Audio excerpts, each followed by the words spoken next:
Hello बच्चों, कैसे आप सभी। इस लेक्चर में हम बात करेंगे इंसर्शन ऑफ ग्लास स्लैब और उससे रिलेटेड कुछ न्यूमेरिकल की। सबसे पहले हम कॉन्सेप्ट देख लेते हैं, फिर हम न्यूमेरिकल देखेंगे। हम देख रहे हैं effect of insertion of glass slab. Okay, हम बात कर रहे हैं shift due to glass slab, shift due to glass slab. तो इसमें कुछ कॉन्सेप्ट हमको याद रखना है। कॉन्सेप्ट क्या है? अगर हमने ग्लास स्लैब यूज़ किया है तो शिफ्ट जो है वो हमेशा in the direction of incident ray होगा। In the direction of incident ray होगा दोनों केस में, कन्वर्जिंग रेस के लिए और डाइवर्जिंग रेस के लिए। ओके, जैसे हमने यहाँ पर एक ऑब्जेक्ट रखा हुआ है। ओके, तो इस ऑब्जेक्ट का शिफ्ट जो होगा, ओ का इमेज यहाँ पर आई बनेगा, और ये जो डेल्टा एक्स शिफ्ट जो होगा, इस डेल्टा एक्स का फार्मूला था T in the bracket 1 minus 1 by mu, जो हमने लास्ट लेक्चर में डिराइव किया है। ओके, ये हमने लास्ट लेक्चर में देख लिया था। तो शिफ्ट जो होगा वो इन the direction of incident ray होगा। यहाँ पर डाइवर्जिंग रेस की बात कर रहे हैं। अगर कन्वर्जिंग रेस की बात करें तो, या फिर हम उसे कह सकते हैं वर्चुअल ऑब्जेक्ट। तो वापस से हमने यहाँ पर एक ग्लास स्लैब लिया है। बहुत इंपॉर्टेंट कॉन्सेप्ट है ये, कॉन्सेप्ट हमको ध्यान से समझना है। इसे हम रे डायग्राम की हेल्प से समझेंगे। अगर कन्वर्जिंग रेस की बात करें, ये नॉर्मल है। ओके, ये नॉर्मल है। कोई रे कन्वर्जिंग रे यहाँ पर इंसिडेंट हो रही है। ओके, कन्वर्जिंग रे यहाँ पर इंसिडेंट हो रही है। हमको पता है नॉर्मल से ये टूवर्ड्स द नॉर्मल, क्योंकि डेंसर मीडियम में जा रही है तो टूवर्ड्स द नॉर्मल डेविएट हो जाएगी। तो टूवर्ड्स द नॉर्मल ये डेविएट हो गई। Okay, towards the normal deviate हो गई। वापस से हम यहाँ पर नॉर्मल ड्रॉ कर लेंगे। वापस से हमने नॉर्मल ड्रॉ किया, अब away from the normal deviate होगी, तो away from the normal deviate हो गई। ओके, तो जो इंसिडेंट रे थी, जो एक्चुअल रे हमारे पास में आ रही थी, उसको हम आगे एक्सटेंड करते हैं। तो ऑब्जेक्ट का शिफ्ट जो है, थोड़ा सा इसे और हम अच्छे से बनाते हैं। ऑब्जेक्ट का जो शिफ्ट है, यहाँ पर हमारा वर्चुअल ऑब्जेक्ट था। ओके, ये रेज यहाँ पर आके मिलना थी, यहाँ पर वर्चुअल ऑब्जेक्ट था और इमेज बना यहाँ पर। तो जो शिफ्ट है वो है डेल्टा एक्स। तो दोनों केस में डेल्टा एक्स का value t into 1 minus 1 by mu ही होना है। पर डायरेक्शन अगर हम देखें तो यहाँ पर भी उसी डायरेक्शन में शिफ्ट है जिस डायरेक्शन में लाइट इंसिडेंट हो रही है, और यहाँ पर भी उसी डायरेक्शन में शिफ्ट है जिस डायरेक्शन में लाइट इंसिडेंट हो रही है। तो दोनों केस में आपको इंपॉर्टेंट पॉइंट याद रखना है क्या, कि shift of image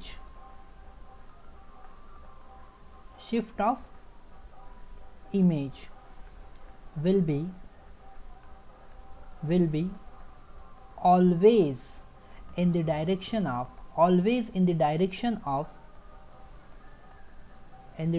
of incident ray.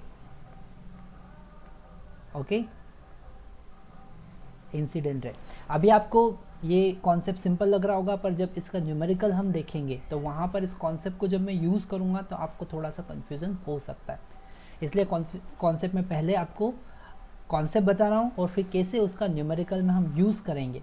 कैसे जब डेंसर से रेयर मीडियम में जाएगी, जब रेयर से डेंसर मीडियम में जाएगी, जब वर्चुअल ऑब्जेक्ट की बात करेंगे, जब रियल ऑब्जेक्ट की बात करेंगे, तो ऑब्जेक्ट किधर शिफ्ट होगा, इमेज किधर बनेगा, किस डायरेक्शन में इमेज शिफ्ट हो रही है, वो कॉन्सेप्ट हमको देखना है, हमको समझना है, थोड़ा सा टिपिकल रहेगा। अब हम कुछ बेसिक न्यूमेरिकल्स देख रहे हैं। ओके, हमारे पास क्वेश्चन है, refractive index of glass slab in figure okay is 1.5। Mu का वैल्यू हमारे पास 1.5 है। The focal length of mirror is 20 centimetre. इसका फोकल लेंथ मिरर का 20 सेंटीमीटर है। Find the total number of refraction and reflection. First हमको find करना है total number of refraction and reflection before final image is formed. Okay, तो यहाँ पर simple सा कॉन्सेप्ट है, रिफ्रैक्शन कितनी बार होगा। जब ऑब्जेक्ट से रे ट्रांसमिट होगी, इमिट होगी, तो इस सरफेस से एक बार रिफ्रैक्शन होगा, इस सरफेस से 2 बार रिफ्रैक्शन, तो 2 रिफ्रैक्शन, फिर एक रिफ्लेक्शन यहाँ से रिफ्लेक्शन होगा, और फिर वापस से रे ग्लास स्लेब से ट्रांसमिट होगी। तो 4 रिफ्रैक्शन होंगे और 1 रिफ्लेक्शन होगा, 1 बार reflection, 1 time reflection and 4 refraction. तो हम ए का आंसर लिखेंगे रिफ्रैक्शन। अगर हम रिफ्रैक्शन की बात करें तो 4 टाइम्स, और रिफ्लेक्शन की अगर हम बात करें, अगर हम रिफ्लेक्शन की बात करें तो 1 टाइम। ओके, तो ये हमारे पास फर्स्ट का आंसर आया। Second, reduced steps. यहाँ पर रिड्यूस स्टेप का मतलब है कि अगर आप ग्लास स्लैब के कॉन्सेप्ट को यूज़ कर लेंगे जो हमने देखा, तो कितनी स्टेप रिड्यूस हो जाएगी। हम पहले इस इमेज का, इस ऑब्जेक्ट का इमेज, क्योंकि हमने डेरिवेशन पहले ही देख चुके हैं तो हमको यहाँ पे ज़्यादा दिमाग लगाने की ज़रूरत नहीं है। हम डायरेक्ट बात करेंगे, एक बार ग्लास स्लैब से रिफ्लेक्शन होगा, एक बार मिरर से रिफ्लेक्शन होगा, फिर से ग्लास स्लैब से। तो बी ऑप्शन है, रिड्यूस स्टेप कितनी होगी, 3 steps.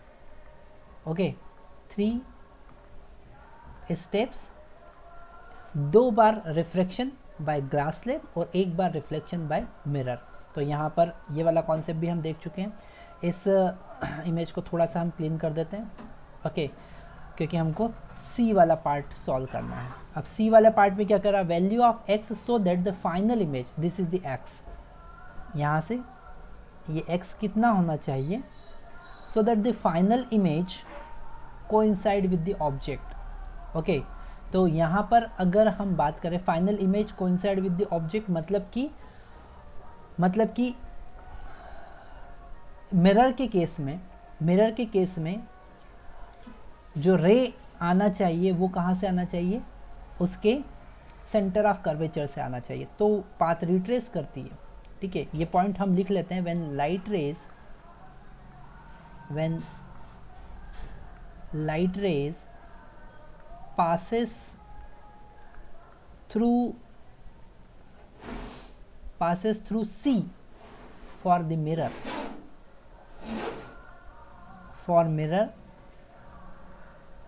it retrace its path, उसके पाथ को वो रिट्रेस करेगी, मतलब इमेज वहीं पे बन जाएगी, है ना। मतलब कि इस ग्लास स्लैब के बाद में जो इमेज बनना है, ओके, इमेज शिफ्ट होगा आगे, हमको पता है इमेज यहाँ पे आगे शिफ्ट हो जाएगा, मान लेते हैं I1। ओके, तो शिफ्ट कितना हुआ, शिफ्ट होगा delta x equal to t into 1 minus 1 by mu, मतलब delta x 9 into 1 minus 1 divided by 4/3। तो डेल्टा एक्स का वैल्यू यहाँ से कितना आ रहा है, 9 इंटू ये हो जाएगा 3/4, और अल्टीमेट हम सॉल्व करेंगे तो 1/3, अल्टीमेट हमको मिला 3 सेंटीमीटर। Okay, 3 centimetre. तो डेल्टा एक्स का वैल्यू हमारे पास में 3 सेंटीमीटर आया, मतलब इमेज यहाँ पर 3 सेंटीमीटर आगे शिफ्ट हो जाएगी। ओके, 3 सेंटीमीटर आगे शिफ्ट हो जाएगी। अगर हम पहले बात करें, है ना, डिस्टेंस ऑफ ओ